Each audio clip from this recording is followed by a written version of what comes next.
Alrighty, welcome to Christian Dawa.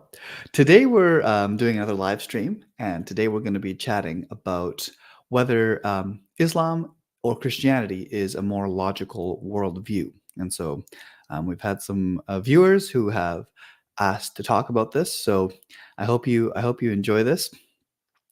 Just before we start the stream, just wanted to say thank you so much for watching. Really appreciate all the support and all the just all the interaction that you guys have been engaging with on this channel. And please let me know what you think, what you'd like to see, what you think would be some good topics. I'm always interested to know. On that front, I'm working on a couple of newer videos regarding some of the logical issues that people have with the Trinity and with some other Christian doctrines of God. And so, yeah, hopefully I hope you enjoy those, and we'll see where they go. So, yeah, today we're going to be discussing what is the relationship of the Christian concept of God to logic as we can see it, and to what we can understand, because I think a lot of times when people look at Christianity, especially Muslims, they expect to find a worldview that is basically their own in a lot of ways, because the Islamic perspective is that Christianity and Islam are one worldview, that the Christians have kind of fallen off the bandwagon, so to speak, and now Islam is bringing correction to Christianity. However, when you actually read what the Bible has to say, you notice that there are a great number of differences between the Christian concept of God and the Islamic concept of God. It's not just the differences between Islam and Christianity are not simply historical, for example, on who Jesus was or what he said and did. Actually, the differences between the two worldviews are more fundamental, and they go a lot deeper, and they go down to the very core of who God is. What does it mean for God to be loving? What does it mean for God to be forgiving? What does God actually want people? How does God want to be worshipped? What is our duty to serve God? And that is one of the key differences. Those are some of the key differences between Christianity and Islam. Okay, I'm just going to quickly put the join code in the chat.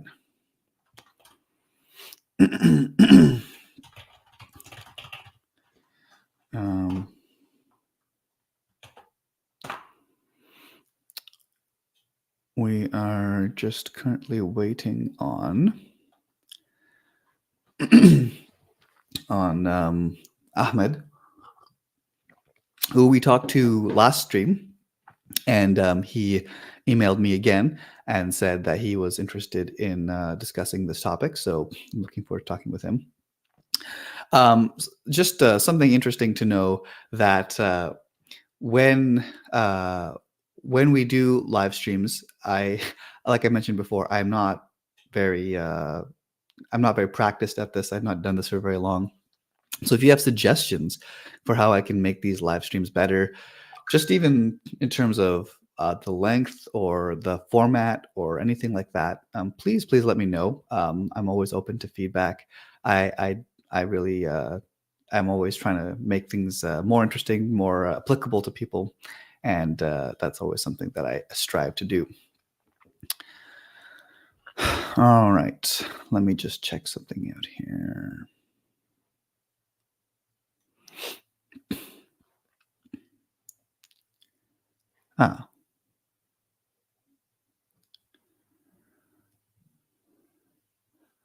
Alrighty. Hello? Hi, Aziz. Can you hear me? I can hear you. Okay. How are you doing today? Yeah, fine, thank you. How about you? Excellent. Is it possible for you to turn your camera on? Oh no, actually my webcam is not working. So Your I camera have stopped only working. yeah. It's not working from the beginning. Okay. All right. So thanks for coming on. I think of the topics that you mentioned in the email, I think the one that would be most interesting and applicable would be, you mentioned that you view Islam as being more logical than Christianity, or I think you said that it is the most logical philosophical perspective.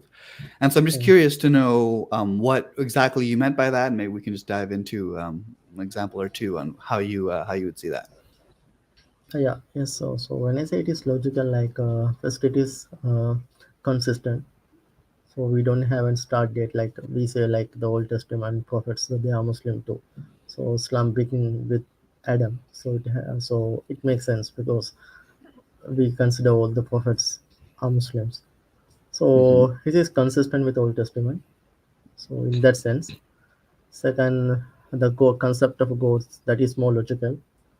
Second, the type of salvation we believe in, like that we have to follow the law, then only then we can get the salvation. So these kind of things make sense. So that's what Mm-hmm. I said. So Okay, well, yeah, yeah, yeah. So yeah, thank you. So last stream, I think we talked a fair bit about the concept of salvation. So maybe we could talk a bit this time about the concept of God. Um, and particularly, I'm curious to know where you think the concept of God in Christianity is illogical versus Islam, which you think is a better explanation. yeah. I mean, like illogical mean like the most cases like Christian God, you consider him to be like a fully God, fully human. So that is completely illogical because if something is fully God, it cannot be anything other than God. If he's a fully human, then he cannot be fully God. So that's why I think it's illogical. Mm, So also the concept of Trinity, it makes, I don't say it is illogical. It can be possible like one God manifested in three different persons. That possible, but my issue is we don't have any clear evidence for that one. So like even if you go to the Gospels or even if you go to the Church Fathers, so we don't have any clear indication they mm, believe in anything stuff like Trinity. So so when it comes to the Trinity, I'm not telling it is illogical. I'm telling we don't have the lack of evidence. mm. I see. But when, yeah, Yeah, I think that's a fair. I agree. I think that's a very balanced perspective because it's true that you can't say that the Trinity is a strict logical impossibility, but it is fair to question whether that's actually taught. Now, I would say the issue of whether the Trinity is taught in the Bible is an in-house Christianity question, because the basis for believing in the Trinity is trusting in the Bible.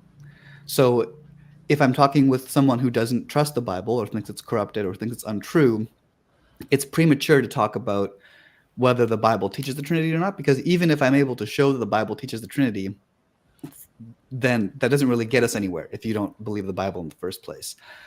So uh, I would say, yeah, I would say the place that we should probably start on is the idea of Jesus being fully God or truly God and truly man. Um, Now, I'm curious to know, like, what have you heard Christians like try and defend this? What do you what do you think? What do you think the Christian doctrine is on this? I'm curious to know. yeah, you mean that fully good, fully human? I think it is impossible. Like if you ask someone, okay, if you ask a question that can God create a human which is more powerful than God, then Hmm. so then if you, definitely you cannot say yes. So if you say yes, then that man will become more that created man will become a God. So God Hmm. will become less than God. So if we say no, then you are Hmm. limiting the power of God. So that's a philosophical like kind of a what you say like it is impossible like the so something fully God fully human is something like that. So Hmm. you cannot say that one. That's completely like against the logic. So that's what I think. So far I could not. So I have not seen any defense to this one. They simply say Mm. we accept that one. Sure. So Okay. Well, in answer to your first point here, I don't agree that that's limiting God, because God, when we say that God is all powerful, what do we mean by that? We mean that God can do all possible things. And yeah, so that excludes things that are logically impossible. God can't do them, not because he's limited in power, but because the the logical possible thing is basically a statement with no meaning. No It's kind of meaning. like Yes, saying, yes, yes. can God blue a triangle? Like that there's no meaning in that statement. So there's no truth value to that. And so in the same way, if I said, can God make a human more powerful than himself? By definition, a human has certain qualities and characteristics. One of those being that it's not more powerful than God. So by definition, that like God cannot create a human that is more powerful than himself, because that's the definition of of a human. Um, Now, in terms of your second point about like the issue of can Jesus be fully or truly, I would say a better way of thinking about this is truly God and truly man. I think fully God and fully man is just it's a more confusing way of phrasing it. Um, Okay. but yeah, even if we say fully God and fully man, it's fine either way. But yeah, if we say that Jesus is truly God, truly man, what are we saying? What we're saying is that that so that a God is coming down to earth in the form of a man. And now you're correct in saying that there are characteristics that God has that men do not have, right? God is all powerful, God is eternal, et cetera, whereas men are not those things. And so if God is one of those things, he can't be both all powerful and not all powerful, for example. Hmm. Yeah. And I think that's I understand where you're coming from there. Um, but the way that the Christian doctrine on this basically is that God can also choose to limit himself in certain ways. And so um, the doctrine here would be that, yeah, God is all powerful, that Jesus was all powerful if he had wanted to be, but that he chose to limit his power by coming down as a man. And so that God's attributes and characteristics that are essential to his godhood were existing in Jesus, but they were not. They were not. They were potentialities. They were not actualized. And so it's kind of like a similar. I mean, a crude analogy would be something to like, if I closed my eyes and I said, "Am I able to see?" Well, the answer would be, "Well, yes, you aren't blind, but also you aren't able to see in that moment because you're intentionally limiting one of your powers." And so that would be the view that when Jesus comes down to earth, he intentionally limits his knowledge, he limits his power, he limits his, say, like his scope of reach over the universe. He could have tapped into that anytime, but he kind of chose to close his eyes, so to speak, so that he had the experience of being a man and he had all the qualities and characteristics of being a man willingly, though. Okay. So what? So based on what Bible verse you are telling he's a fully man, wholly human? Because I could not find any clear evidence from any Bible like it is clearly mentioned he is a fully God, fully man. Right? Any evidence you have in any Bible verses you have which Sure. suggest he's a yeah. Yeah. Let me just, if we turn to Colossians chapter 2, verse 9 and 10, um, I can read that out for us here. It says, "For in Christ all the fullness of the deity lives in bodily form, and in Christ you have been brought to fullness. He is the head over every power and authority." So there you go. That he is the fullness of the deity lives in bodily form. So bodily form is man. Okay, okay. So another issues I have with most of this coming from the pole, right? So do we have any gospel talking about this one? Ah, Any? well, so your presupposition here is what, that the Apostle Paul is not a reliable source here. Yeah, I mean by reliable source because he has never seen Jesus. He never had a life with Jesus. He never studied with Jesus. Even if Hmm. we think about the disciple, so he had only I think maximum 1 month interaction. Maybe he spent 2 weeks with Peter and 2 weeks with James. James. So he himself acknowledged he has not seen any other disciple other than James and Peter. So Hmm. So how come a man who spent only 1 month with disciples say so many things which is not found anywhere in the gospel? So don't you think it is strange? Because Mm. so Uh, Yeah, I think that's I understand where you're coming from. This question though you're asking is presupposing A, that Paul's testimony that Jesus himself appeared to him, the resurrected Christ appeared to him, mm, and that he got his information from Jesus directly.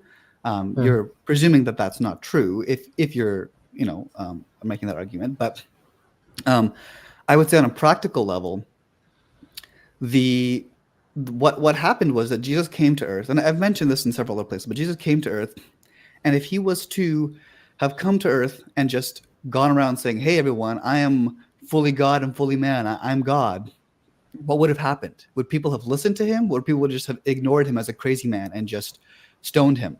They would have just killed him, right? That wasn't a path to actually communicating the gospel message. So given that he actually had a message to communicate, he had to slowly build this in. And so, as we see in the Gospels, he starts off mostly by showing that he's God by his actions, by doing things like calming the storm, showing that he has authority over nature, by raising the dead, by knowing people's thoughts, by forgiving people's sins. These are actions that he's doing that only God has the authority to do. And so that's how he starts building it in. And then he starts mixing in slowly statements about you know um, the statements about his own divinity, and then it kind of comes to a logical it comes to climax at his own trial when the Sanhedrin ask him and say, "Are you the Christ, the Son of the Blessed One?" Jesus says, "Yes, you will see the Son of Man coming on the clouds." And what do they say? They say, "Oh, well, this guy's blaspheming. He's claiming to be God. Okay, let's kill him." So this is the build up to Jesus calling him, kind of claiming divinity. Now, this all happens over a period of time. And the thing is that the disciples at the moment did not understand what was actually happening. Like if you look at when you read the gospels, Jesus multiple times admonishes them for not clearly seeing what's going on. And so it makes sense that the years after Jesus' resurrection, in the early years of the church, the disciples were kind of pondering and thinking and analyzing and figuring out what just happened. Like, who was Jesus? What was going on there? And so there was an element of them trying to figure out and kind of parse what happened to them. So I wouldn't expect in the gospels the disciples to just come out and have like a fully formed Christology and make these like pithy statements about Jesus. Like that's the point of the story, is that they didn't understand what he was doing. They didn't understand him. It took some time after the fact. And so I think Paul is as a part of that. Paul is a part of them trying to figure out what was Jesus, who was he, what was he doing, who was he. And so it makes perfect sense to me that there is an element of greater understanding of Jesus as time goes on. yeah, that one. So the issue is with that's because disciples spent 5 years with Jesus, but Paul, he had just a vision. So it doesn't make any sense because how come Paul say so many things, but none of the disciples said. And second, you mentioned like if Jesus is going to go and teach his people like I am God and I'm fully God, fully man, then people will stone him. But actually, if you see the Gospels are not the word of Jesus. Gospels are written by the disciples, what they understood from Jesus. So in the gospel, in the gospel the disciple easily mention he is God because Jesus has already dead, so nothing can happen to Jesus. So if the disciple understood the message of Jesus as divinity and Trinity and these kind of stuff, they would have clearly mentioned that one. In fact, so these people, the disciple wrote the gospel for the future generation, right? So if they're writing something, that the core message should be there. So when the core message, the divinity, those stuff is not clearly articulated in the gospel, it is highly doubtful because someone else coming after and who never seen Jesus and saying so many things, and even some cases he goes against Jesus. So it is it's hard to accept. Sure, at least in but in my perspective. yeah, I understand where you're coming from, Ahmed. First thing though, we're changing the topic here a little bit because now you're diving into the question of can we trust the New Testament really, right? Like this. So I'm my No, no. when Yeah, yeah. I mean, I can trust. I don't say I cannot trust. Okay, so okay, but what I'm telling is like the I'm having a hard time with Paul. That's what I'm telling. When it comes to gospel, okay, okay, that's the best material we have about Jesus, his life and his message of Jesus. So you can go for it. But when Paul coming and telling something else, which is completely contradicting gospels, then that's an issue I have. oh, where does Paul completely contradict the Gospels? No, very. I think yeah. The last time we talked about the law, right? So like even for the Gentiles, you cannot eat anything. You cannot eat blood. You cannot eat animal sacrifice to idols. So, but when it comes to Paul in Romans and Colossians, he's clearly telling you can eat everything. So that is not the case. You cannot eat everything. So here he is contradicting the Gospels, and also when it comes to law. So like even so it was decided in that Jerusalem Council, the Gentiles have to do not have to keep the law, but for the Jews they have to keep the law. No, But we no. We read this passage, Ahmed, last stream. The Jews do not have to keep the law. yeah, That's of not course, what No, that's not what they said. They said that the Jews are free to keep the law if they want, and the Gentiles are free to not keep the law in terms of the specific. We're talking here about the law code regarding food. We're not talking about the moral law here because the moral law is applicable to all people, and yeah, that's applicable. Yeah, but that's what moral Jesus is laws. talking about. Yeah, moral laws applicable. But when you go to Acts, the council, it is clearly telling the Gentiles. It is talking only about the Gentiles. So when it comes to Jews, they have to keep the law. That's why James is telling Paul to go No, to the temple, do and sacrifice, right? no, that's you're reading your interpretation into that. That's not at all what they were saying. There's nowhere that it says the Jews who are Christians or the believe Jesus believing Jews must keep the food laws. That wasn't the debate. The debate was that the Jewish Christians, we'll just call them that, even though that wasn't what they would call themselves, but the Jewish Christians were telling the Gentile Christians, you must also follow the food laws.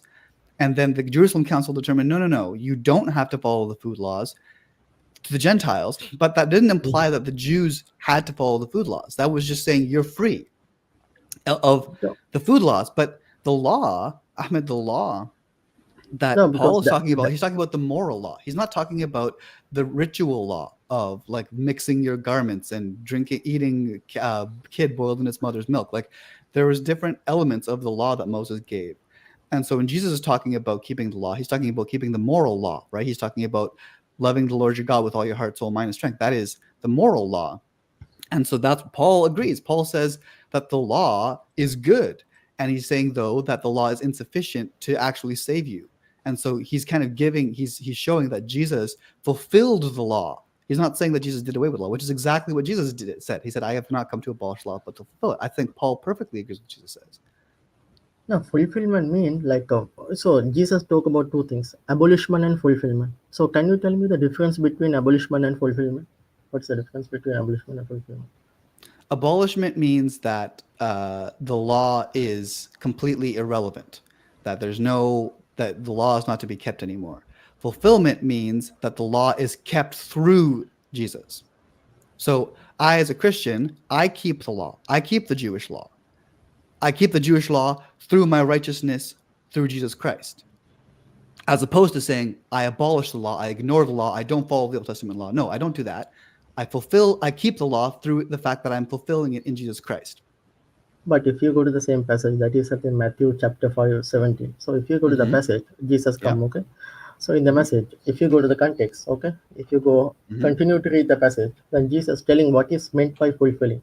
He is telling in the passage, he is telling, Mm-hmm. pray, fast, do this stuff. So he is Mm-hmm. clearly telling you have to keep the law. You have to practice the law. You have to teach the law. Those who Mm-hmm. practice the law, those who teach the law, will be in high in the Mm-hmm. kingdom. Those who do not follow the law, do not teach the law, they will be the Mm-hmm. lowest in the kingdom. So Jesus is clearly telling not only you have to practice, you have to teach the law. So, but Yeah, so sure. so that is I teach that. the law as well. What's the problem Sorry. with that? So Christians also teach the law. yeah, but when he's talking about the laws, he's talking about the Ten Commandments, Jewish law. He's not Yeah, talking about the moral law. But you don't Christians do not follow it. Do you of follow the course we law? follow the Ten Commandments. No, no. Ten Commandments, Jewish law like circumcision, that kosher, these are included, right? Uh-huh. No, When yeah, no, I don't think Jesus is including all of that element. The law is not a one-stop shop where you can just follow where you can just lump all of it together. There are different components to the law for different people. And so the ritual law was a specific law that was for specifically for the Jews at that time. But Jesus here is not talking about that. Jesus is talking about the moral law. He's talking about murder. He's talking about adultery. He talks about divorce. He talks about swearing. He talks about resisting evil. Like he's talking about loving your enemies. These are not. He's not saying, "Oh, you must, get circumcised." Jesus never says that. He could have easily said that, but he doesn't. He never says that.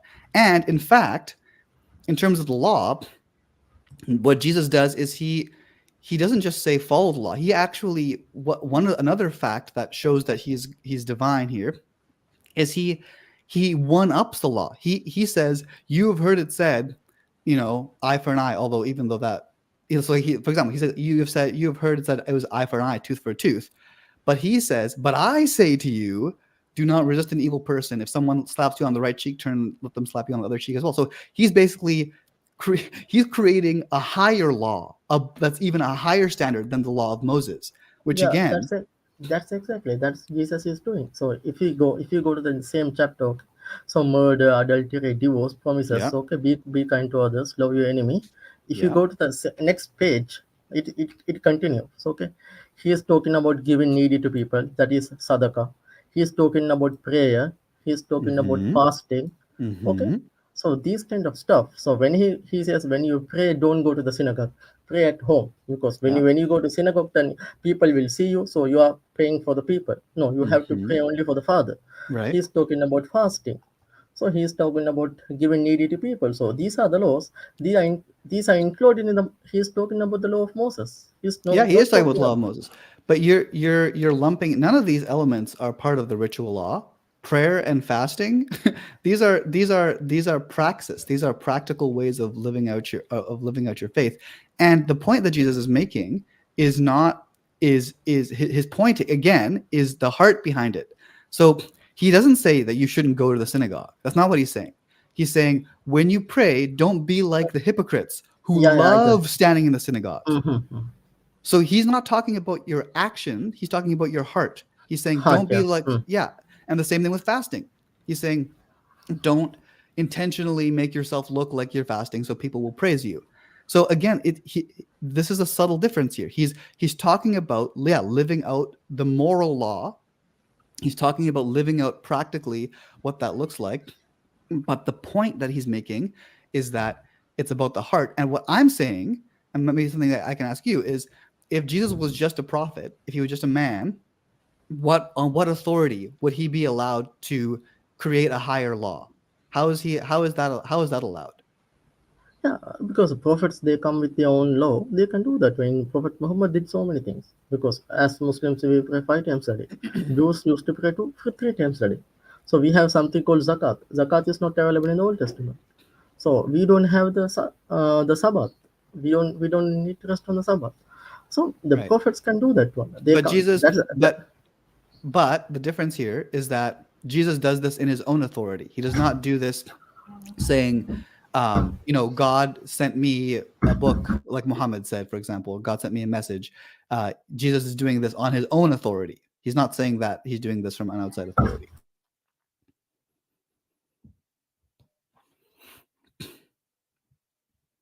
Hello? yeah, yeah. Aziz, give me a minute. Just 1 minute. Okay. All right. Unfortunately, we've kind of gotten off topic a little bit here. So I think we're going to try and get back to the topic at hand, which is the concept of God in Islam versus Christianity. Thank you, Ahmed. This has been a good discussion. Let's get back on topic real quick. Back to Okay. the topic about the question of God. We have someone in the chat here, Aladdin. Thanks for coming, Aladdin. Aladdin says, "How can you put the unlimited God inside a human limited body without limiting from the unlimited God?" That's a great question, Aladdin. Um, and like I mentioned earlier, maybe before you came, but I would say that God, just like a human, has not just like, but like similar to a human, where we have abilities and we have powers. We're also able to freely limit our abilities and powers to a certain extent if we want. And so I would say that Jesus inherently had all the power of God, but he chose to limit those powers. It's kind of like if I close my eyes, I normally can see, but I am choosing not to see for a certain purpose, for a certain time. And so Jesus normally was all knowing, but in that case, he chose to limit his knowledge so that he was not all knowing for a time. But that doesn't mean that by his nature he was not all knowing. He could have accessed that knowledge.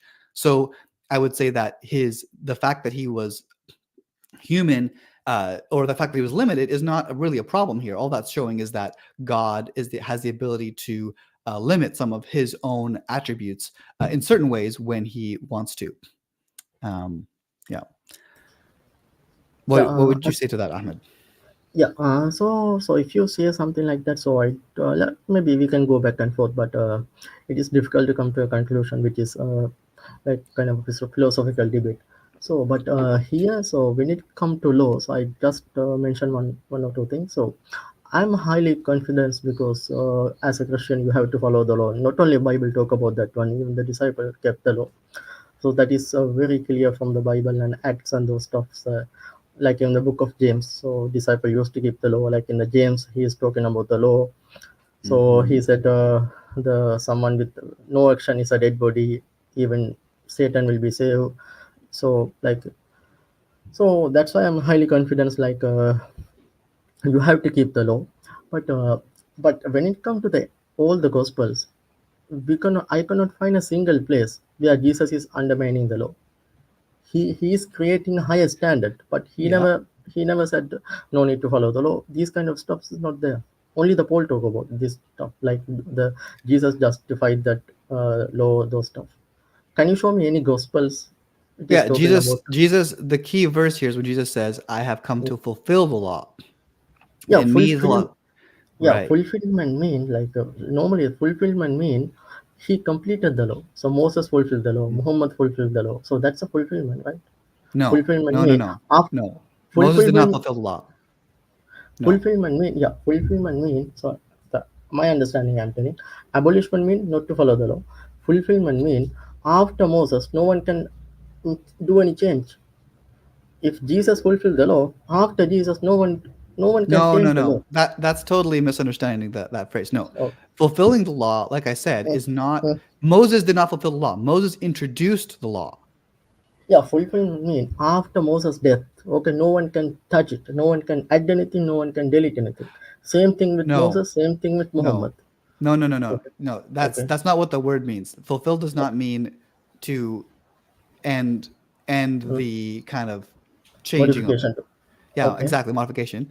No, fulfilling has to do with so okay, the law, it's kind of like Yeah, uh yeah. My point is, so if Jesus is okay. talking to his disciples. So if the Mhm. disciple understood that way, they should they definitely they don't need to keep the law. But from the Bible, we know they kept the law even after death. So Sure. that just Sure. why they are keeping the law if Jesus fulfilled the law? Because they're allowed basically my Ahmed, what the we see from Acts and we see through the writings of the disciples that they the Jewish Christians kept the law because that was what they were familiar with, that is what they were comfortable with, that is what they were used to doing.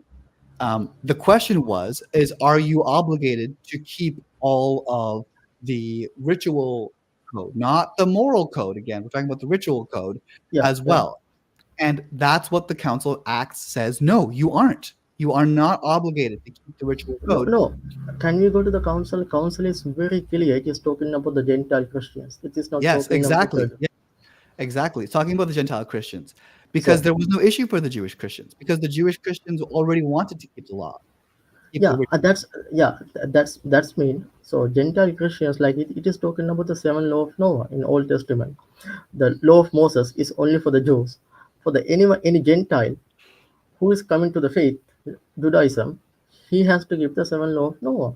So same thing is applied here. So the James is talking about in the council is talking about the seven law of Noah. Don't worship the idols, those kind of stuff. Right, So but that when wasn't the debate they were having was mm, whether the Jewish Christians should also keep the ritual food keep, laws, yeah, no, which is not not only a part of rituals. the law of Noah. No, it is talking about the food laws and circumcision, all the stuff. In the text, we can see, do we need to circumcision? Do we need to keep the law? Right? The circumcision, the kosher. So in that one, they decided the Gentile Christian do not circumcise. They Hmm. do not need to Hmm. keep the law, Right, keep the that kosher law. right, So, but right. when it comes to Jews, they have to do that law. Where does it That's say why. that? Where does it say that? Okay. Yeah. Okay. Here. Okay. Let me go to that passage. Okay. Sure.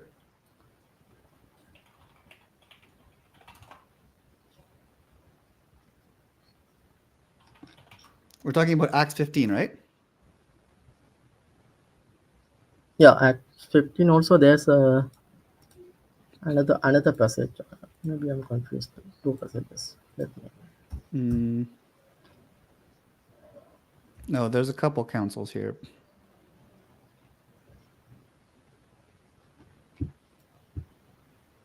No, that's not. Are you talking about?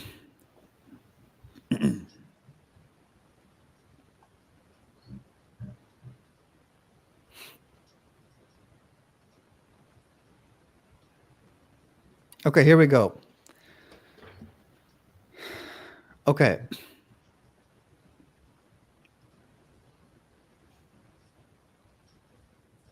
Okay, so Acts chapter 15 here, it says, certain people came down from Judea to Antioch and were teaching the believers, unless you are circumcised, according to the custom taught by Moses, you cannot be saved. Hmm. So that's what they're linking salvation to the ritual law. Hmm. And then there was a disagreement. So then they went down to the council in Jerusalem, and then this is what happened. So then the elders got up, and now we're in verse 7 rather. Peter says, brothers, you know that some time ago God made a choice among you that the Gentiles might hear from my lips the message of the gospel and believe. God, who knows the heart, showed that he accepted them by giving them the Holy Spirit, just as he did to us. He did not discriminate between us and them, for he purified their hearts by faith. By faith. Now then, why do you try to test God by putting on the necks of Gentiles a yoke that neither we nor our ancestors have been able to bear? So even Peter is saying the law that you're trying to put on these people is a thing that our own Jewish people are not able to properly bear. Hmm. Hmm. Yeah. No, we believe it is through the grace of our Lord Jesus that we are saved. So and then at the end of this passage, it is that my judgment, therefore, verse 19, that we should not make it difficult for Gentiles who are turning to God. Instead, we should write to them, telling them to abstain from food polluted by idols, from sexual immorality, and from the meat of animals strangled from blood. For the law of Moses has been preached in every city from the earliest times and is read in the synagogues. And so basically, look at that. He's not saying that he's specifically saying that the Gentiles are not required to keep the ritual Hmm. food law. But there's nothing in it that says the Jews are obligated to keep the ritual food laws. Yeah, because that's why they're discussing. If the Jews do not need to keep the law, then definitely Gentiles also do not need to keep the law, right? Because otherwise, No, because that's the point. Because if the Jews do not need to keep the law, then what about the Gentile? Gentile obviously do not need to keep the law in the first place, yeah, but the because it Jews is. were, yeah, but Ahmed, you're not, these Jews were already circumcised. They were already living this way. That was their culture and lifestyle. So that to them that was status quo. So they weren't going to change that. That was never going to. It wasn't like they were saying, "Oh, I wish I wasn't circumcised. Oh, I wish I could eat pig or whatever." That wasn't their issue. They were never going to do that anyway. That wasn't a temptation for them. So that that just wasn't an issue. So there's nothing in this passage that's telling you're making this assumption, but that's totally not in the passage at all. That there's Oh, nothing here that's requiring the Jews to keep the ritual food laws. okay. Can you go to the Acts 21? Okay. Because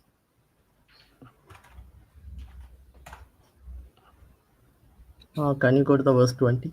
Paul Mm-hmm. arrival at Jerusalem. Mm-hmm. Mm-hmm. So if you go to the verse, yeah, if you go to that verse 20, if you start from verse 20.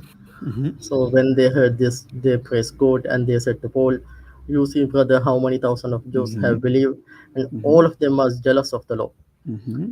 They have been informed that you teach all the Jews who living among the Gentiles Mm-hmm. to turn away from Moses, Mm-hmm. telling them not to circumcise their children or Mm-hmm. living according to their customs. Mm-hmm. What shall we do? They will Right. certainly hear that you have come. So do what we tell you. There are 4 men with us who have made a vow. Take these men, join in their purification rites, and pay their expenses so that they can have their head shaved. Then everyone will know there's no truth in these reports, that you yourself are living in obedience to law. Right? Yeah. So here Yeah. he is telling the, so here the point is, the police, they got the message. Paul is teaching to the Mm-hmm. Jews Right. who are living in Gentile nations. They do Mm-hmm. not need to circumcise. Mm-hmm. They do not need to live according to their customs, the law of Right. Moses. He's Yeah. teaching them. But James is telling, we know this is a lie.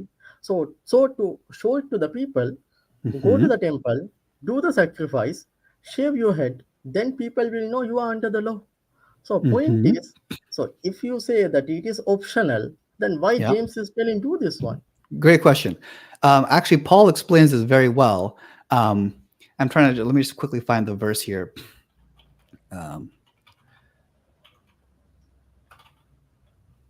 Let me find this verse. Okay, we've got here. If we go to 1 Corinthians chapter 9, Paul says, "To the Jews, I became like a Jew to win the Jews. To those under the law, I became like one under the law, though I myself am not under the law, so as to win those under the law."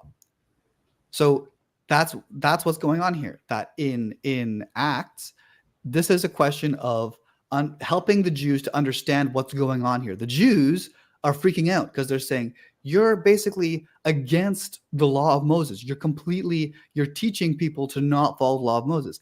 And what Paul is saying is, no, I'm not doing that. I'm there's nothing in Christianity that is against getting circumcised or against not eating pork or whatever. Any of the Jewish laws, the ritual food laws, there's nothing. You can be a Christian and No, follow that. But no, what he's saying is that this is what James is saying, is that this is causing a problem, that the Jews are distracting from the message of the gospel. So just show them that this is not an issue. Just get your head shaved, do the ritual thing, so that you can actually be able to the, preach the the gospel effectively to Jews. yeah, that's when if the law is not optional, then why he's forcing the Paul? If He's Paul is not forcing. optional, he's forcing. He's no, He's, he's not. He's not forcing him. He's saying that you should do this because this is going to help you. It's a strategic move. He's not saying yeah, there's nothing here that says you must do this or that you have to do this to be saved or something like this. He's just saying he's you should do this. yeah, he is telling you should do this. Why he's doing? If it is optional, then because you are like, this is very clear. Anyone read? He is telling them go to the temple and do the sacrifice. If that Yeah. is optional, then he should have said that one. James should have said this is optional. We can do this one. We can skip this one. Right? That's what he have said. He never said Oh, that one. you're saying he should have said that, but I'm saying what I'm saying is he should have said it's not optional. Then you were just going back and forth about what he should have said. What I'm saying, what he did say, is not a requirement here. It's like, okay, listen, we do this all the time. It's that, for example, when I'm in Muslim countries, I do things that that I don't think are optional. I do them so that I won't be causing offense to Muslims, right? Like, for example, when I have a Quran with me, for example, I make sure to always put it in a very, like, in a respectful way, to put it on the table in a good way, to store it in my bag in a good way. to make sure that I'm not like treating the Quran badly, like the book itself, because I know that that will be offensive to Muslims. But as a Christian, I don't care. I don't care if I could do whatever I want. Like, it doesn't matter to me whether the physical book is damaged or not. But Yeah, because I know it will cause offense to Muslims, I behave in this way. And this is what has happening here. That Paul is yeah, not because required to do this, but he's doing this to show the Jews that this is not the gospel isn't about the ritual purity. That you can do it or you cannot do it. That's not important. What's important is the heart. And so James is just saying, fine, just do the ritual purity thing so uh, that you can have a platform to talk to the Jews about what the gospel actually is. And once again, like I said, Ahmed, you still have not shown a place where it's saying that this is a requirement for Jewish Christians. This is not what's happening here. yeah, because it is because I have seen like James Tabor and the scholars say the same thing. Because so also from the book of James, okay, in the book of James, James is clearly telling, okay, like even Satan will be saved, okay, dead people, action, the faith without action is a dead. Yep. So he's Yep. clearly telling. So No. what is meant No. by that? No. What he means by faith without action is dead is uh, it's what he's saying is that the action that you have is evidence of your faith. So if you say, he's just saying, if you just say I have faith and then do nothing, that the evidence that you're providing is completely like you don't have any evidence of your faith. So your faith is not dead. Your faith is not real. So so Aziz, my point is how you come to this conclusion without any evidence. So show me any evidence. So from the synoptic gospels that Jesus died for the sins. You don't need to give the law. That Oh, is okay. Hold on. Okay, hold on. so because Ahmed, you come to so many conclusions from without any proper verse, right? So all your evidences come from the pole. From the pole, you are going to the gospel. Actually, from the gospel, you have to go to the pole, right? So from the gospel, you need to have some evidence. You don't need to follow the law. Jesus fulfilled the law, justified the law, okay, and that is you want one verse that Jesus says he's dying for our sins.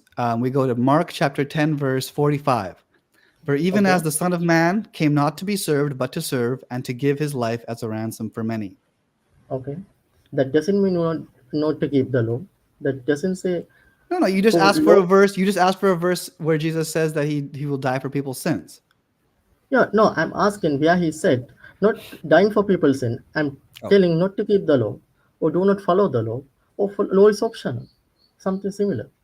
Because all the time, because Ahmed, first of all, mm, the Jesus Jesus' message is a mm, complex message. So what you're asking for is it's you kind of doing a bit like what Zakir Naik sometimes does, which is like, why doesn't Jesus just give a clear, unambiguous statement, I am God, worship me? And you're kind of asking for the same thing. Why doesn't Jesus say, don't follow the law anymore? These are tied together. Jesus, he's showing and he's gradually revealing who he is and what his purpose is. And so if you're asking for a clear teaching where Jesus says, do not follow the law, no, he's not going to give you that. What he's doing, but what the question is, what is he doing? He's taking the law and he's saying, this is what you've been told. Actually, I'm telling you something else. I'm telling you a higher law. And he's yeah, saying, that yeah, right, that's why he's he is totally telling it. reframing the law Yeah, he is telling because, okay. Okay, no, he is telling to his people, you should be more righteous than the Pharisees. He is telling, if you need to enter the kingdom of heaven, you mhm, have to be more righteous than the right, Pharisees.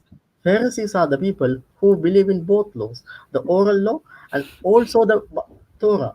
So right. if you, if you But what does Jesus mean by righteous? Does he mean following the oral law or does he mean your heart? no, he's both. He is talking about No, the heart and how you say no, how you say it's the it's heart. righteous, how you say, because all the if you see the all the message of Jesus, keep the law, keep the commandment. Okay, if you love me, keep the commandment. So why he's talking about this stuff? Like as an example, one guy came and Jesus he asked Jesus, what is the greatest commandment? Jesus tell him the 10 commandment. You Mhm, know the commandment, follow the commandment. After that, not only stop there, he Jesus telling, sell all your possession and come and mhm. follow me. So if righteousness is coming from just believing in God, why Jesus asking him to sell all the possession and come to follow Jesus? Why he need to sell all the possession and become poor? Why he need to show that one by an action? Right? The Ten Commandment, the Sabbath You're is asking. Wait. Hold on. You're confusing me here. So that is an. I would say that's an example again of Jesus talking. That is an example of his. It's a question of the heart. So there's nothing in the law of Moses that says you need to sell all your possessions, right? So if yeah, Jesus but was just saying follow the law of Moses, then why would he tell him to do that? that's why he's setting up a higher standard. He is telling his people Uh-huh. how to sell But your what's the sell your. important part here? But what's the important thing? Is the important thing the physical actions, or is the important thing the heart? Because what does Jesus say? So Jesus says, "Okay, great, you fulfilled the law, but now go sell all your possessions." Now, what is that? The young man went away, and he wasn't able to do that. Why? Because that was revealing that actually his heart was not in the right place. That he outwardly was doing all these good acts, but his heart, his money was his idol. That he had not truly made, like, sacrificed everything to God. And so that's why Jesus said it is harder for a rich man to enter the kingdom of God than a camel to go Mm, through the eye of a needle. Not It's because it's showing the state of his heart, that his heart was greedy for the money, and his heart was unable to give that up. And so Jesus is not saying that as some sort of like requirement for entering the kingdom of God. He's saying to that young man, he's revealing his true heart state, which is that he's actually not submitted to God. He's not truly worshiping God. He's still holding back, and he's still interested in keeping the money for himself. So again, this yeah, goes back to the heart. It's not about the external. The yeah, external actions are showing what's going on in the heart, but the heart is what matters. yeah. Heart is matters. 100% agree. But the action and faith are wa- combined together. There's without action, there's no faith. Mm-hmm. Without faith, no action. So here Jesus is Right. telling him, follow the commandment and Mm-hmm. do sell all the possession. So he is talking about the both. Jesus talking about the righteousness in the heart, also righteousness by action. So Right. that is the context. So But now, how hold you on though. complete? Yeah. You gotta stay to the point here, because what you need to show Mm, for there to be a problem with the Bible here, because your argument is, well, Jesus is telling Christians to follow the law, and the mm, apostles telling Christians to follow the law, mm. but Paul is telling them not to, right? That's your core argument here. So there's a Yeah, contradiction. yeah, yeah, So, but what you need to show is that Jesus is telling people that the following of the ritual law of Moses is a requirement for salvation. That's what you need to show. And yeah. you're That not showing that. You're just showing Jesus giving individual advice in this one case, which isn't even a part of the law of Moses. The giving all your poor things away to the poor isn't a part of the law of Moses. So that actually proves my point. yeah, because here that is not part of the law, but still you have to show you. It has still you have to do something, right? So the point is you don't need to do anything. Only the faith alone is enough. Here Jesus is. Okay. Oh, sorry. Okay, so now we're switching. So now you're saying there's a difference between, are we saved by faith alone, or are we saved by works and faith, or action and faith? Is that what you're asking? Yeah, both, because that's why Jesus is telling you have to keep he's talking about the Ten Commandments. So why he's talking about the Sure. Ten Commandments, right? So Ten Commandments include the Sabbath, Hmm. right? So Yeah. Ten Commandments is already Sabbath is included. So he is telling Right. keep the commandments. Not only that, he is telling sell all Right. your possession. So if Jesus is simply to enter the kingdom of heaven, only Hmm. the righteousness in the heart is enough. Then no Hmm. need why he's asking them like the if you see the message of Jesus everywhere, even in the Hmm. Gospel of John, what Jesus is telling, if you love me, keep my commandments. So Hmm. entire Keep my Bible, commandments. Keep my commandments. yeah, Wow, that's pretty. He has the authority to just give commandments. yeah, because God, Does God Muhammad given give him, commandments? yeah, Does he, or does he just communicate God's commandments? yeah, God's commandment, but he is the one giving that one. So he has But they're given the not his authority. commandments. They're not Muhammad's commandments. They're God's commandments. Yeah, God's commandment, but he is telling because he is the one giving, he can say it's my commandment, No, right? they're not his commandments. If I'm preaching in church and I say, my commandment is do not murder, that's blasphemy. I'm just committing blasphemy. I'm just saying that I'm God because I'm giving someone commandments. Yeah, but you are not a prophet. The prophet have that authority. That's what I'm telling. No, So they don't have that he's authority. yeah, Prophets don't have Jesus. authority to give commandments. Only God has the Yeah, ability to give commandments. yeah. God has to give Yeah, God has the ability, but prophets are the one doing that one on earth. So our Prophets transmit the commandment, but they okay. don't give the commandment. They're not the ones that the commandment is. They're not. The commandment is not from the prophet. The commandment is from God. Yeah, so normally, so when we talk about law, we talk about law of Moses. But is it law of Moses? It is law of God, right? But figuratively, we say law of Moses. In the same Yeah. way, Jesus is telling, my commandment is a figurative speech. He is not talking about. Ah. So Jesus is okay. So all right. So now I'm just going to point out that you've been saying to me that like that you're asking for a clear evidence of Jesus saying things, but when Jesus does say something like this, then you say, well, it's a figure of speech. Yeah, Seems a little. but how can you say from Jesus say keeping my commandments? How can you say from that one no need to keep the law? Right? He's clearly telling No, no, keep I'm my not command. saying that. I'm saying no. That's a different point. My point here is that just again, this is kind of showing what I'm showing you is that Jesus that all these points are tied together. That Jesus being divine, Jesus talking about fulfilling the law, faith coming through faith, salvation coming through faith. These are all tied together because if Jesus is God, then he has the authority to give commandments. If he has the authority to give commandments, that means that he also has the authority to fulfill the earlier commandments. And that means that we as Christians are able to fulfill or obey the commandments in a way that people before Jesus were not able to. And that means that we are able to have a new relationship with the law of Moses. And so my relationship with the law of Moses as a Christian isn't that I just ignore it. My relationship is just mediated through Jesus, which I'm able to do because Jesus has the authority to enact commandments because he's God. So these are all tied together. And so this dichotomy that you're talking about of Jesus, yes, Jesus, we all agree. Jesus said, keep the commandments, of course. The question is, what does he mean by that? What exactly does he mean by that? And how do we do that? Okay, that one for that one also I can show you. Go to Matthew. Okay, Matthew chapter 23. Can you go to that one? Okay. Because multiple places. Look, I can show you entire Gospels. The message of Jesus Mm-hmm. is follow the law, keep the commandments. Mm-hmm. Don't like.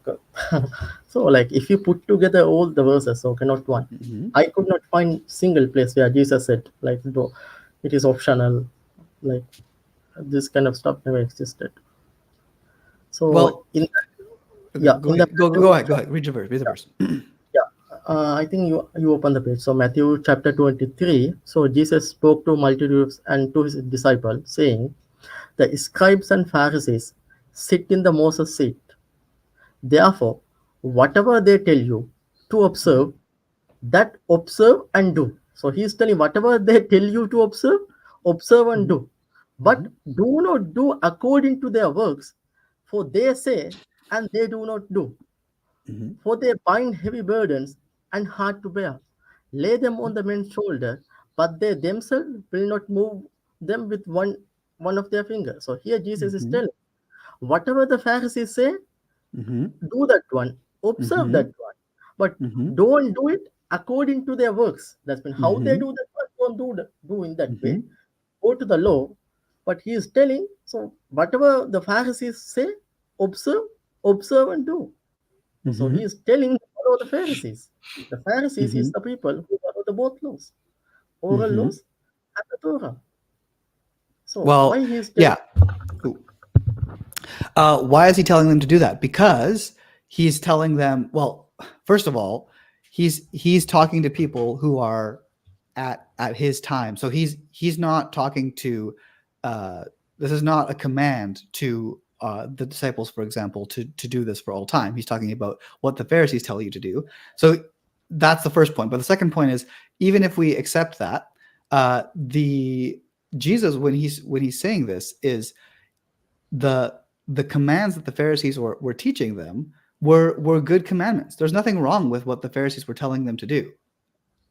There's nothing there's Yeah, nothing yeah, wrong with their that, their commandments the commandment of Moses. So when it comes to Pharisees, the six right? hundred commandment, keep the Sabbath, keep the kosher, circumcision. These are the laws, right?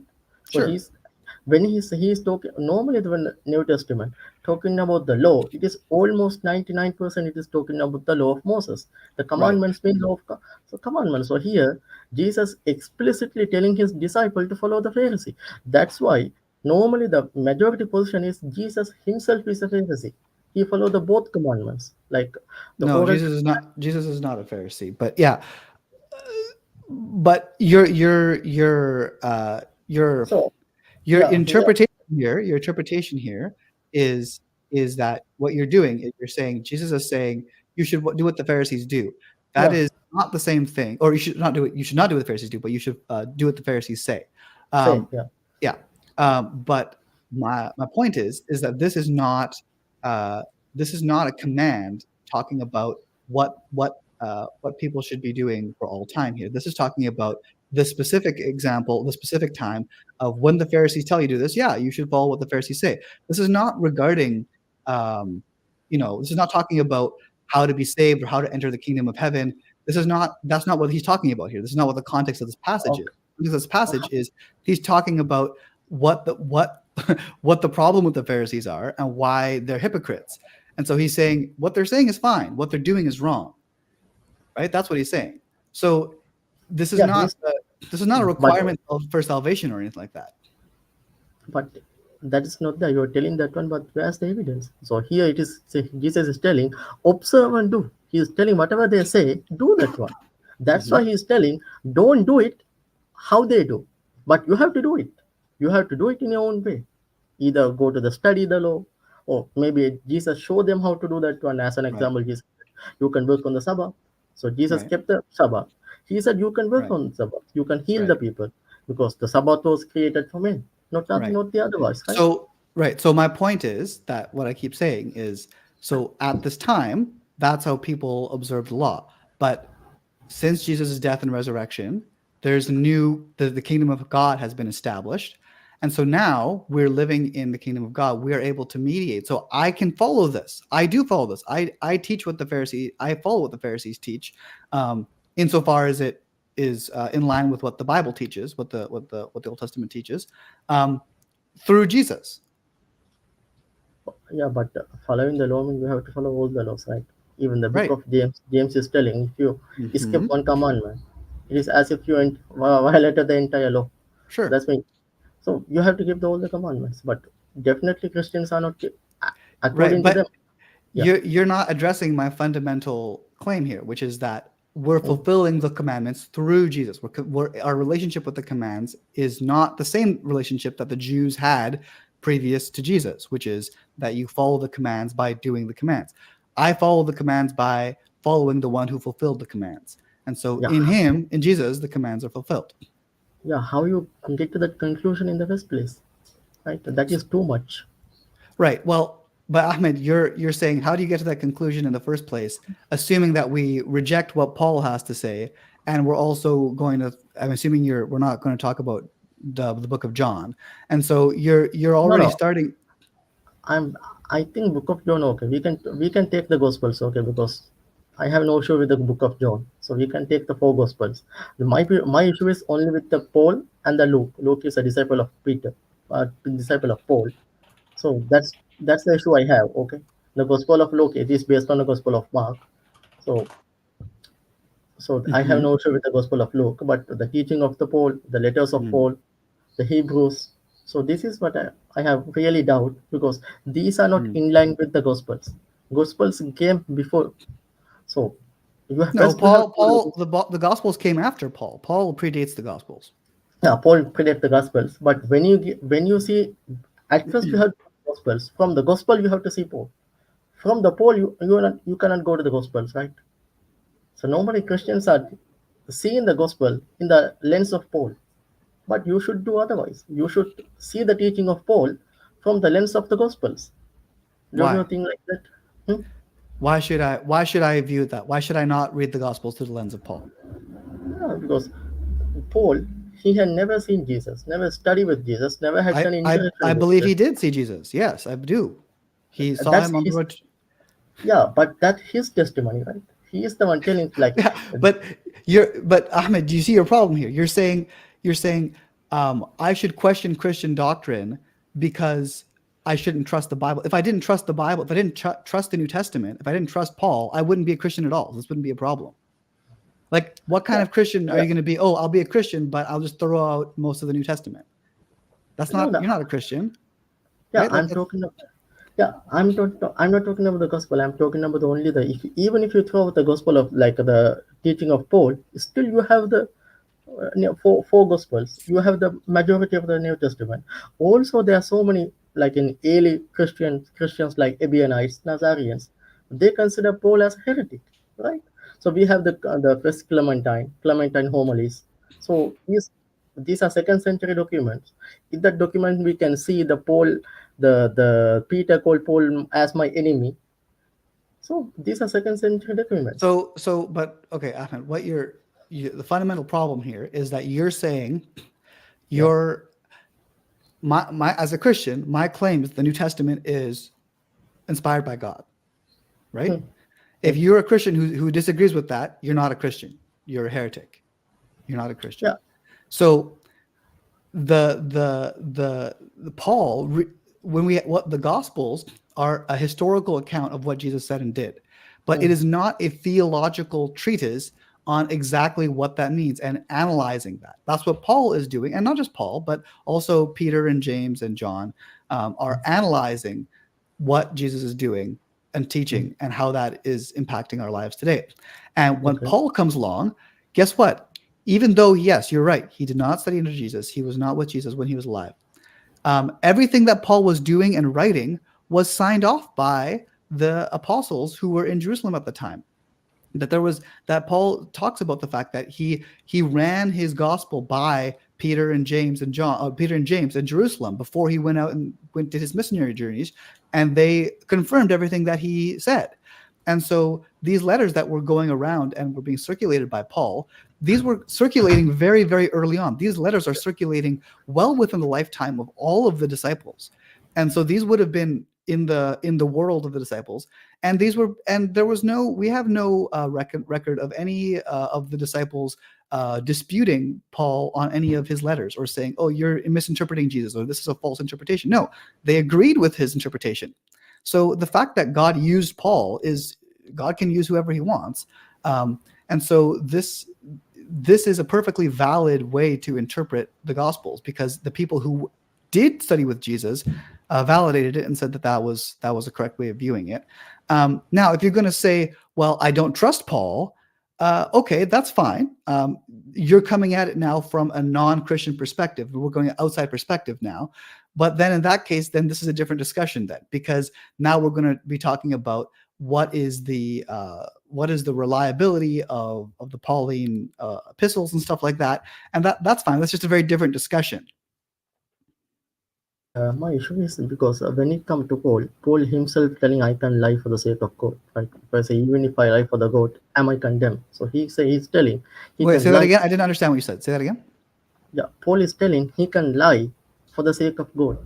He said that one. Really? Also, Tell me yeah, where. okay, okay.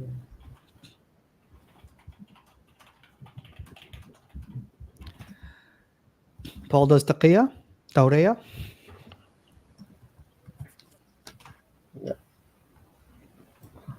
Yeah. If through my lie. Romans chapter 3, verse 7. Yeah. If through my lie, God's truth was magnified. So that's the first.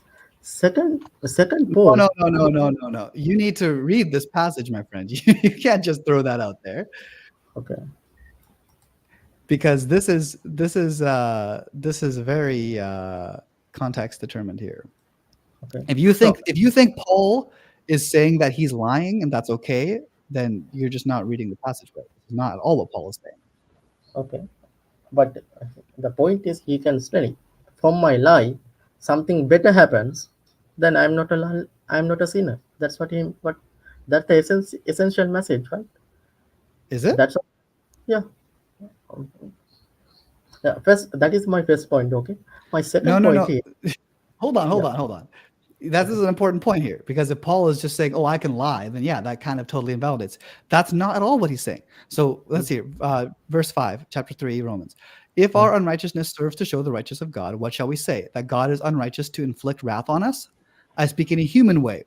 By no means, for then how could God judge the world? But if through my lie God's truth abounds in glory, why am I still being condemned as a sinner?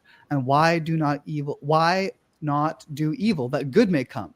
As some people slanderously charge us with saying, their condemnation is just. He's being sarcastic. He's basically saying, you people are accusing me of lying. So what's the problem? If you think I'm a liar, but good things are coming from it, why are you having a problem with it? He's not saying, oh, I'm lying. He's saying that's what they're accusing him of.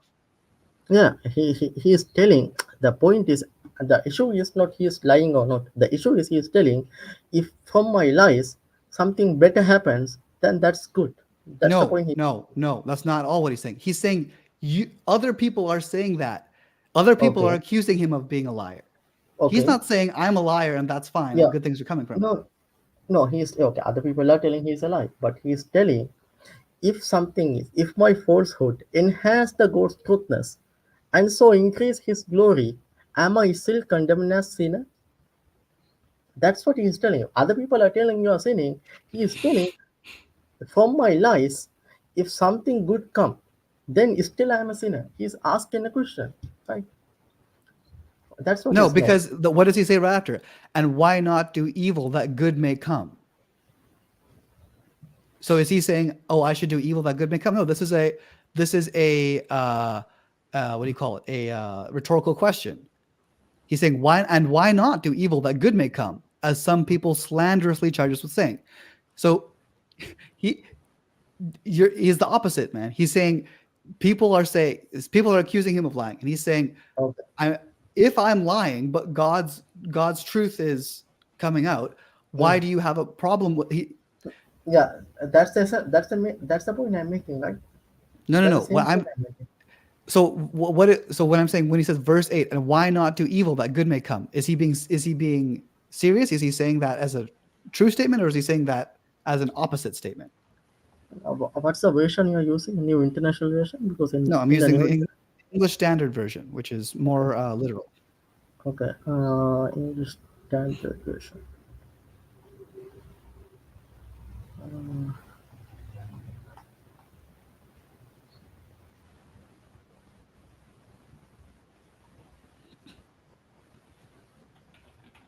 Revised standard version, right? RSC? ESV. Oh, yes.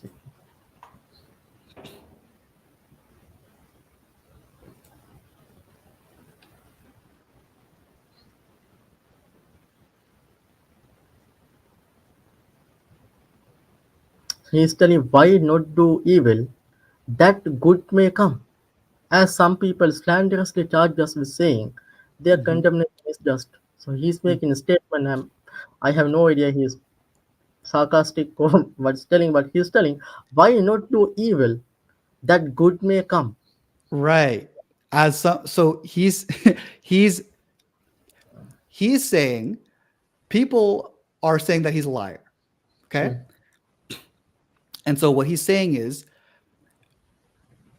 my lies. He's saying my lies, but he doesn't think these are lies. But he's saying my lies are bringing about the kingdom of God. mm, So this is evidence against your claim that I'm a liar.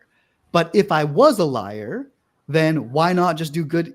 Why not do evil that good may come according to your, like, if it's what he's saying is, if it's true that I'm a liar but good is coming from it, then that implies good that if good things come from evil we should do those things, which is of course absurd. He doesn't believe that. He doesn't believe that you should do evil things that lead to a good outcome. So that is why he's saying they're slanderously charging them with saying that, and then he's saying their condemnation is just. He's saying they're right to say that that's wrong. To say that you shouldn't lie. Obviously, that the condemnation is just, but they're wrong in attributing lies to Paul. Right? So it's like if we have a conversation here, say, okay, I say, Ahmed, you're a liar. But then you say, but Aziz, what my lies, say you're a Christian, and you say, well, my lies are leading to the gospel being spread. So clearly, according to Aziz's perspective, then evil things are causing good things to come. But that's obviously crazy because evil things don't cause good things to come. And so then therefore that's evidence against the fact that you, Ahmed, are a liar. Right? That's what's happening here. Paul is saying the opposite. So Paul is in no way saying that he's lying. That's not at all what he's saying. He's saying the opposite. He's saying people are accusing him of lying. He's not lying, and his evidence for not being a liar is the fact that the gospel is being spread, and people are slanderously charging him with lying. Yeah. So So don't that, say that yeah, Paul is saying that he's a liar. yeah, because okay, now we can have an interpretation, but I'm going with the natural reading of the text. That is the So natural reading of the text. That is the natural reading of the text. okay, well, okay, you can have your opinion. I have my opinion. So yeah, If second you thing is okay, go okay. ahead. We Yeah. have to end pretty soon here, but let's do one more point. Okay, so Yeah. second thing is the Paul himself telling, "I became a Jew to the Jew and Gentile to Mm-hmm. the Gentile." So he's Mm-hmm. like acting hypocritically. So like, Oh, why is that hypocritical? so that's the point, because why, if he is in the right mindset, or that's me, if he's in the righteous way, then why he's acting like a Jew for the Jew and for the Gentile for the Gentile? You don't Great need to do question. that. Great question. Because this is a difference between tactics and salvation. So the Okay, salvation truth is that, yeah, you're right. You're free. You want to eat meat. You want to not eat meat. You want to eat meat sacrificed to idols. You don't. You're free. You're free in Christ. But Paul also talks about the weaker brother principle. Aladdin, I see you. I have a moment after I'll talk with Ahmed. I'll bring you on for a few minutes. Um, and so what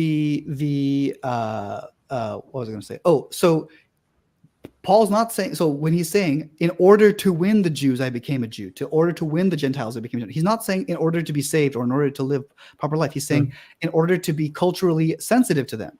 Just like when I'm in a Muslim country, I behave in a way that's culturally sensitive to Muslims.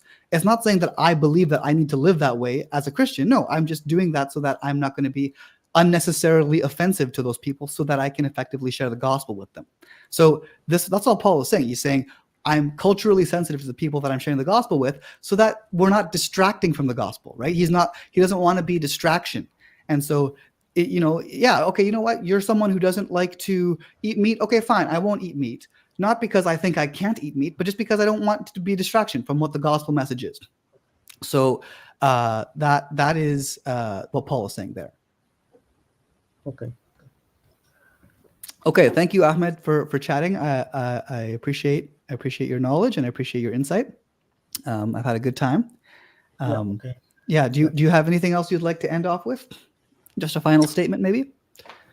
Yeah, final, maybe, what shall I say? So, do you have anything to ask about? Because our topic was like which is more logical, right? So we completely went to a different Yeah, topic. we seem to do that a bit. So, do Hopefully, you have, yeah, do you have anything? So, anything in Islam you need any clarification?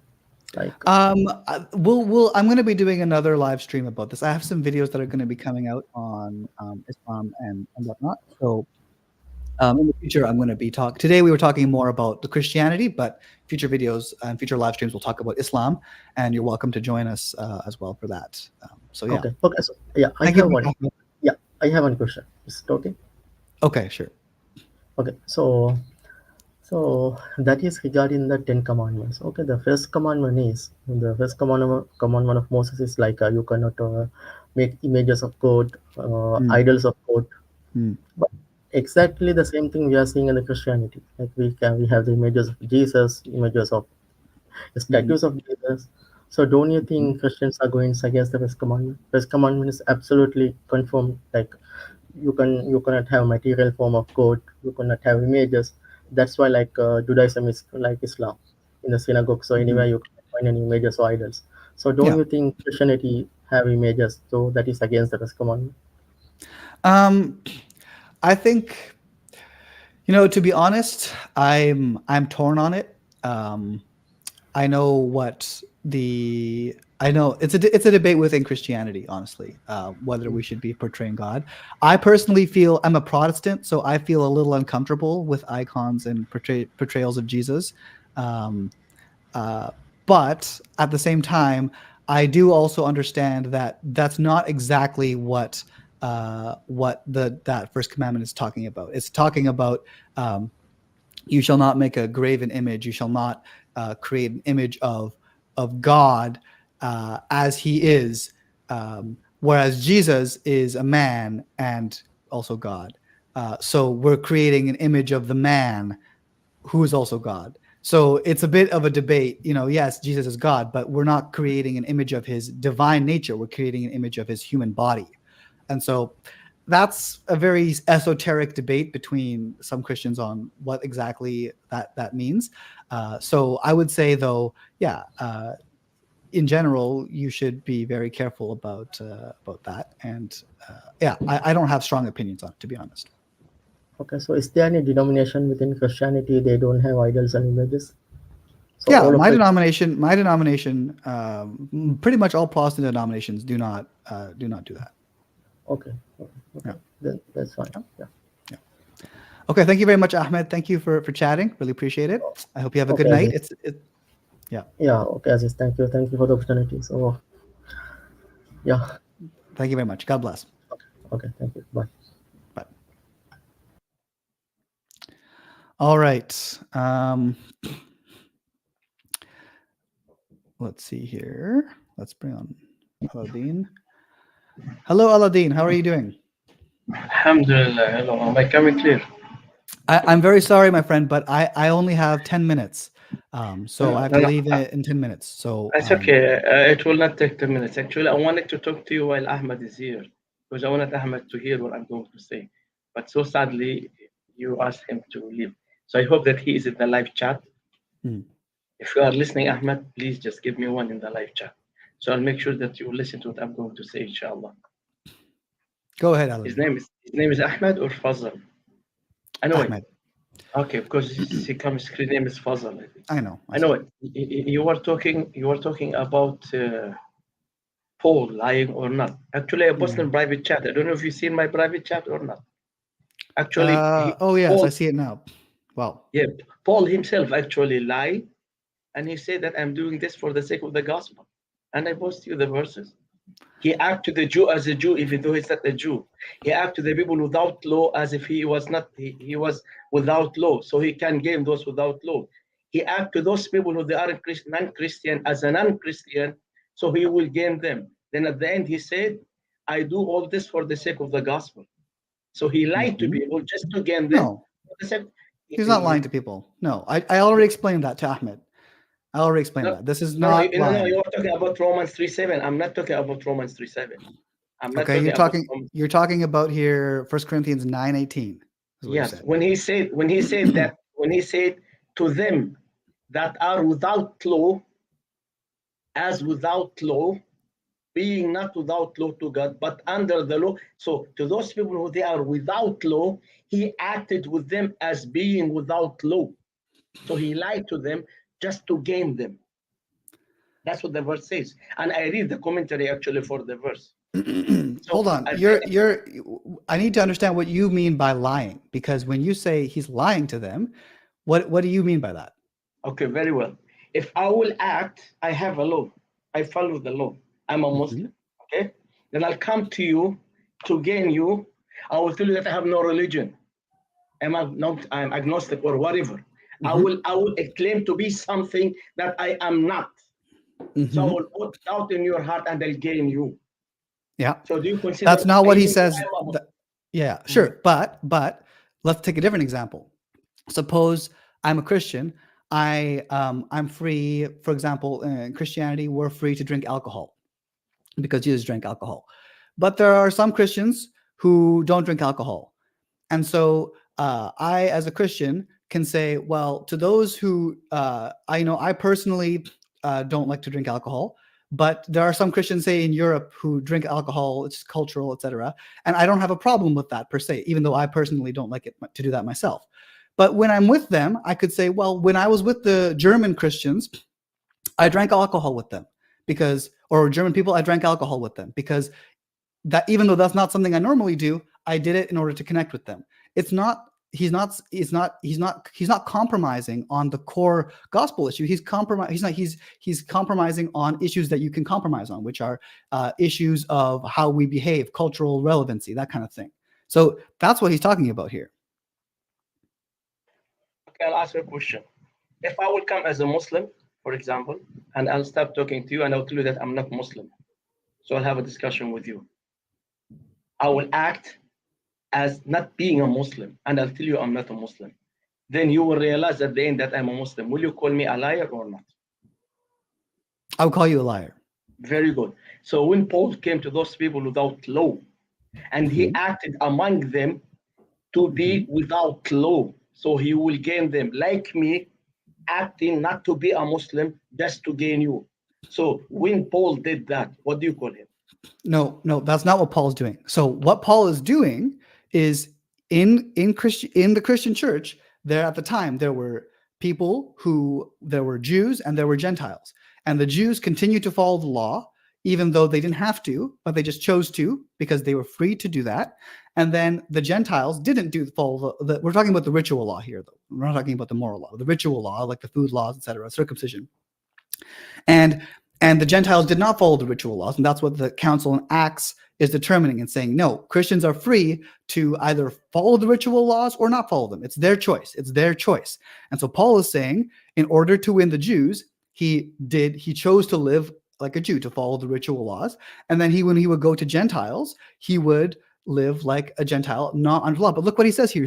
He says, to those outside the law, I became as one outside the law, not being outside the law of God, but under the law of Christ. So he was still under the law of Christ.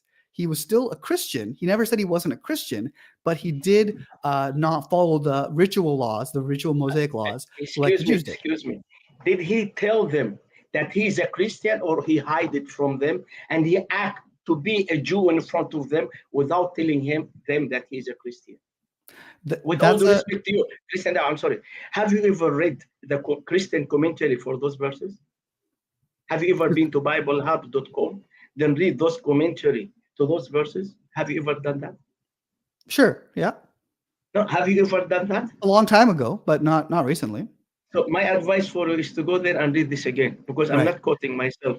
That's what I'm doing. What I'm saying is from your own Christian commentary. They say that he acted not to the Jew, to be a Jew. So when he said that he acted to be a Jew while he is not a Jew, we're talking about faith here, not about race. So he will gain them. And he did not tell them that he was a Christian. He was hiding from them. So between him and himself, he know that he's a Christian, but those people that he's living among and mingling with them, he never told them that he's a Christian. He hid it from them so he can gain them. So when he hid his identity from them and he acted as to be a Jewish like them, with all due respect to you, he fooled them. He lied to them. Okay. So, no, everything you just said there is inaccurate, because what is happening here is Paul is he's talking to people. You're making an anachronistic statement here. At the time of Paul in the first century, there was no such thing as Christianity. That wasn't a thing. That was a separate idea. Paul was a Jew. That was totally true. He was a Jew. It was the question of, was he a Jew that believed that Jesus was the Messiah who would come in the form as God to save Israel, or was he a Jew who did not believe that? That was the question. So for him to say, I'm a Jew, is completely true. There was no separate, it's anachronistic for us to go back in time and put this distinction onto people at the time that we're not there. So Paul is saying, to the Jews, I said I was a Jew, which is totally true. He is a Jew who believed that Jesus was the Messiah. That was the difference between him and the Jews, but that doesn't make him not a Jew. He was absolutely a Jew. And so there's nothing deceptive about him saying to Jews, I'm a Jew. What's wrong with that? And then to people who he's saying to the Gentiles, he's saying, I'm living like a Gentile. I'm not going to follow the Jewish ritual laws. And there's nothing wrong with that too, because under a Christian, he's free. So your claim that he's being deceptive here is false. Can I speak now? Because you said that you have 10 minutes. We don't have much time to discuss about this. I'm sorry, because you have to go. I hope that we had, actually, I've been backstage, and I've been listening to you from the beginning, and I wanted to join you from the beginning, but I don't want to interrupt your discussion with the brother. Now, we spoke about also the Ten Commandments. So this topic you are talking about, which is Paul, I can show you even other verses that Jesus even he asked his disciples to hide him. He told them, don't let them know me, or don't make me known among them. So he told his disciples to hide him. So that means when if someone asks you about me, you tell them that you haven't seen me, even though you saw me. So Jesus was asking as well his disciples to lie for his sake. And you can read this in Romans chapter 3, verse 7. What No. Jesus said, let me read, please. For if the truth God hath more abundant, no, I'm sorry, I misquoted the verse. I'm sorry. I'm talking here about, Matthew chapter 12, verse 16. Jesus says, and charge them that should not make him known. Jesus told the disciple, if anybody asks you about me, don't tell them that you've seen me. You should not make me known. So he told them not to say the truth to protect Jesus. Matthew chapter 12? Yes, Matthew chapter 12, verse 16. That's not what Matthew chapter 12, verse 16 says. Well, I don't know if so. I'm using the version. I'm using Bible Gateway. If you want me to open it with you and we'll read it together, I'll do it right now. Oh, sorry. I see. Yeah, sorry. No, I just was reading a different translation. I don't know if you have different Bible. I don't know. I have no idea. No, it's fine. I've got it here. I just misread it. Misread it. This is a totally different issue that you're talking about here. So we don't necessarily have time to get into this, but Jesus is not telling the disciples to lie to people. He's just telling them to not make him known. He's just saying, don't go around advertising it. He's not saying specifically lie to people about this. This is totally different. That's why I'm telling you, have you ever read the commentaries in BibleHub.com? My advice, those verses I gave you, they have over 8 different commentary there. So Sure. if you try to read them all, then what I'm telling you is not from me. Anyway, it says there that Jesus told them to hide him. If someone asks you about me, if you have seen me or not, say no. It doesn't say that. I'm telling you, read the commentary. I'm not speaking my mind. I don't care, dude. You have to use the original sources here. You can't just trust what commentaries say. If people write commentaries on social So you mean you deny those commentaries, Christian commentaries? If the commentary is saying that Jesus is saying here that if someone specifically asks me you about me to lie to them, then yes, I'm denying that. That's false. I didn't say Jesus said lie to them. I said Jesus told them, hide me from them. So don't tell them that you've seen me. Tell them that you haven't seen me, even though you saw me. So when I see you and someone asks me, have you seen Christian Dawah? I was like, no, I haven't seen him at all. I haven't seen him for 1 month, even though a while ago I was with you. So do I lie or not? Do I sound like a liar or not? That's not in the text here. That's what anyway, I'm giving you the commentary. So because you need to go. The last point I would like to talk with you about, you were talking about the 10 Commandments. By the way, we as a Muslim, we have the 10 Commandments in the Holy Quran. When you have time, I can show it all to you one by one. And I can prove to you that you as a Christian, in the New Testament, you broke the 10 Commandments and you broke the laws of Moses and you abrogated the law of Moses. And you have some verses in the Bible that says that you abrogated actually the law of Moses. Did you know that? Just like the Quran abrogates itself. Yeah. So you believe that you have abrogation in Christianity? I'm just asking. The Quran does not abrogate a law. Okay. Quran abrogates. Let me finish. Quran abrogate minor things, which is not laws. Once Allah give a law, this law remain permanent. I'll give you an example. For example, with all due respect to you, I don't want to offend you because I know you are a respectful man. You are a very good man. I spoke with you in the past. In the New Testament, some of your commentaries actually, as scholars, they said the New Testament actually abrogated the Old Testament, such as the law of circumcision, the punishment for an adulterer, the punishment for an apostate, the law for polygamy, the law of the menstruating woman, the law of an eye for an eye or a tooth for a tooth, the law of animal sacrifice, you chanted to human sacrifice, the law of divorce, that you abrogated monotheism to 3-in-1. The law of punishment for the thief is death in the Old Testament and burning. Right. And you abrogated all those laws. You changed the law of Moses. You did not follow the law of Moses. So you came with your own law. Well, Aladdin, the money of those are you're lumping together a whole group of things that are actually very different situations. But most of those that you're talking about are coming directly from Jesus. So if Jesus is God, then he has the right to basically interpret the law and re-establish how it should be applied into the future as he wants. So you So mean your there's God no changed his mind? So your God is a God of confusion. He changed his mind and no he changed the no. law. So when Why you should change it? your as No. God, God is a God of no confusion. When he give a law, the law remained the same. So when God Yeah. changed his law, so that's mean why he that's mean I'm sorry, I don't want to offend you. So Of course, God. Of what do you course, say God? Yeah, please go on. I'm listening to you. Of course, God gives different laws to different people at different times. God has every right to do that. What's confusing about that? God gives a law, and that law is applicable until God says, "Okay, that law was for that time, and things have changed because the situation is different." There's nothing at all wrong with that. And I would say, in the Islamic view, I mean, but the Islamic view, you have the same problem in the terms of like you're believing that God, who is in control of everything, God is sovereign over everything, and yet He allows the Torah to become corrupted. He allows the Injil to become corrupted. He allows Christians to. He allows Jesus to come as a prophet and then start the greatest deception of mankind of all time.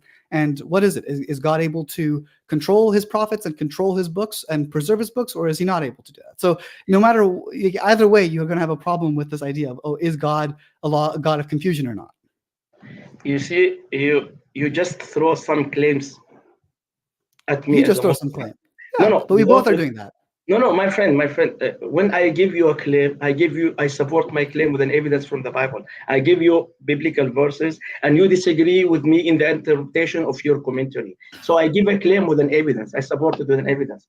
But you throw at me some claims, you don't have any evidence. No, you didn't give me evidence. You didn't give me evidence for abrogation. You just gave a list of things that you said were abrogated. Can I finish, please? Can I finish, please? If you don't mind me, please. Go ahead. I appreciate that. Now, you said that Allah allowed the corruption of the Bible and the Torah. Can you show me anywhere in the Quran or any Islamic tradition where Allah says that He allowed the corruption of Allah allowed the corruption of the Torah and the Bible? Is Allah in control? Does Allah have power over everything? Yes, of course. Okay, then there you go. Now, give Everything me that happens is. okay. I Let don't me need tell you to. something. It's Now I will logic. give you the evidence. No, it's logic. I will give you the evidence.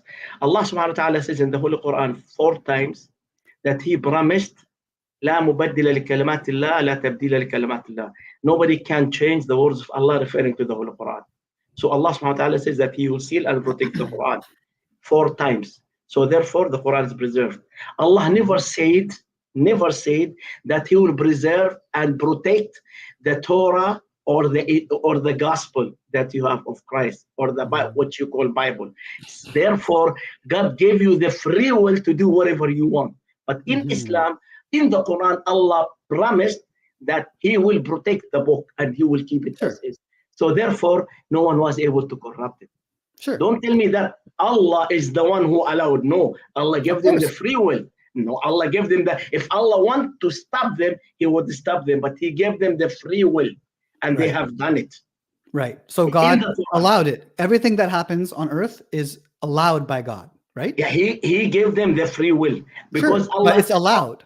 Yeah, He never promised to seal and protect the Torah and the Gospel. He never said that. Unlike in the Quran, for 1,430 plus years, Quran is still the same, reserved, because Allah promised. He says in the Quran, "Inna nahnu nazzalna dhikra wa inna lahu lahafidhun." We are the one who revealed the Holy Quran, and we will seal and protect it. So He promised that about the Holy Quran. Right. So We don't disagree. Still the same.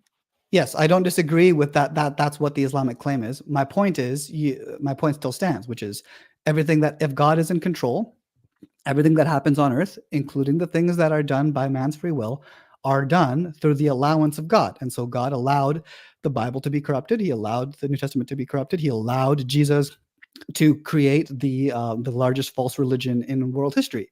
So that's all. I'm just saying, if we're going to throw out claims, you yourself were just throwing out laws that have been quote unquote abrogated. If your claim is, well, that leads to confusion, I'm just going to say your worldview also leads to confusion. It depends on how you interpret it. And this is where the devil comes in the details, right? You can't just throw things out there. You actually have to go into the details and analyze it. But yeah, Aladdin, thank you so much for coming on. I really I appreciate appreciate that. your Thank you claims. so much. Thank you so Thank much. you for Thank you so chatting. much for being so patient with me. If I said something wrong, that should be from me or Satan. If I said something good, that should be from Allah. If I offended you, I do apologize. That was not my intention. You are a very good man with a big heart. I appreciate that. And we spoke in the past. So I hope, inshallah, next time, I don't know when you are coming, so I can Okay, join, inshallah. inshallah. You want to talk about Islam? I'll talk with you, inshallah, even though it's almost 2 a.m. in my place now. Quarter to Well, I 2 appreciate a.m. you staying up late to talk with me. Okay. Thank you very Thank much. you very And much, Aladdin. God bless God you. bless you. Okay, goodbye. All right, folks. I hope this was interesting and helpful. We kind of got off topic again. If you have suggestions, if you're watching this later on and you have suggestions for how to keep topics more on topic, I'm very open to hearing suggestions. But yeah, I'm going to be making some videos about the prophecies in the Quran, as well as I'm going to be responding to a Muslim called the Muslim Metaphysician and his argument against the Trinity. And I'm also going to be making a video about what I perceive to be the best argument for Christianity and against Islam. And that's going to be a bit of a longer video, but I'm excited to make that. And so, yeah, I hope you guys have all enjoyed this live stream. And thank you so much for coming. Peace and blessings to you and your family. Thanks for coming.